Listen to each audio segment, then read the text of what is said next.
दिल्ली में आज सांसदों की तिरंगा यात्रा में कई सांसदों ने भाग लिया है। वहीं संसद में विपक्षी सांसदों का गतिरोध लगातार जारी है और इन सवालों को लेकर बीजेपी सांसद जगदंबिका पाल से बात की है हमारे असिस्टेंट एडिटर ललित नारायण कांडपाल ने।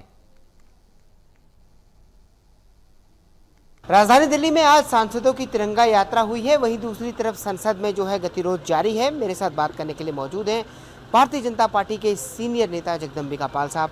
सर, आज तिरंगा यात्रा भी हुई, आपने भी पार्टिसिपेट किया, क्या कहना चाहेंगे? पूरे देश भर में उत्साह है एक तरह से।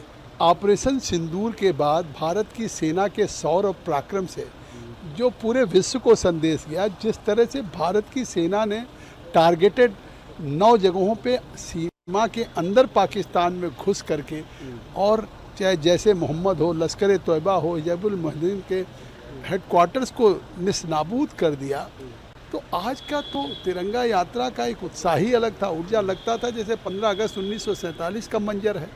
उस समय जो आज़ादी के दीवानों को था, उस समय देश की आज़ादी को, इस तिरंगा को लेकर के एक जज्बा था आज़ादी दिलाने का।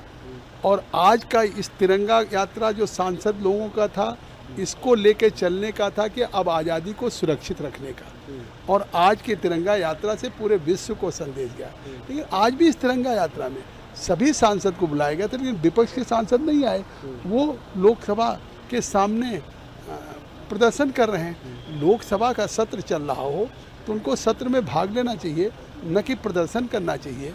और किस बात का प्रदर्शन कर रहे हैं? अगर चुनाव आयोग से वो कुछ जवाब चाहते हैं तो चुनाव आयोग सबूत मांग रहा है, जो गंभीर आरोप लगाए। आप एक कह रहे कि एसआईआर को रद्द किया जाए, तो एसआईआर ना हो, इसके अंदर रोहिंग्या बने रहें, बांग्लादेशी बने रहें, विदेशी मतदाता बने रहें।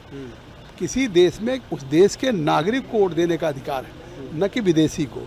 और आज बड़े पैमाने पे बिहार में, बंगाल में रोहिंग्या, बांग्लादेशी या विदेशी हैं, उनको डोर टू डोर वेरीफाई करके अगर उनको मतदाता सूची से हटाया जा रहा है, तो इसी की तो लड़ाई है, फ्रस्ट्रेशन है। उनको लगता है कि निश्चित तौर से उनकी हार सुनिश्चित है, इसलिए ये लड़ाई लड़ रहे हैं। विपक्ष के नेता आज एक विशेष कलर की टी शर्ट पहनकर आए हैं, जिससे वो विरोध जताने की कोशिश कर रहे हैं, और संसद को जो है वो एडजर्न भी हो गई है 12 बजे तक। देखिए, देश के जो विपक्ष के नेता हैं, देश की जनता जान चुकी है कि हिट एंड रन, झूठ बोलो और भाग जाओ। जब चुनाव आयोग के पास जा रहे थे, 30 सांसदों को चुनाव आयोग बुला रहा था, तो आपको जा कर के उनको सबूत देना चाहिए, उनके साथ बैठक करना चाहिए।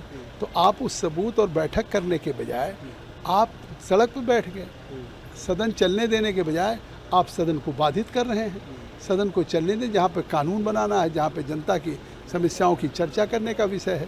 तो इससे साफ है कि आज कांग्रेस हो, अखिलेश हो, देश विपक्ष को जान चुका है। हमसे बात करने के लिए बहुत बहुत शुक्रिया। कैमरा पर्सन पवन शर्मा के साथ ललित नारायण कांडपाल, टोटल न्यूज़, दिल्ली।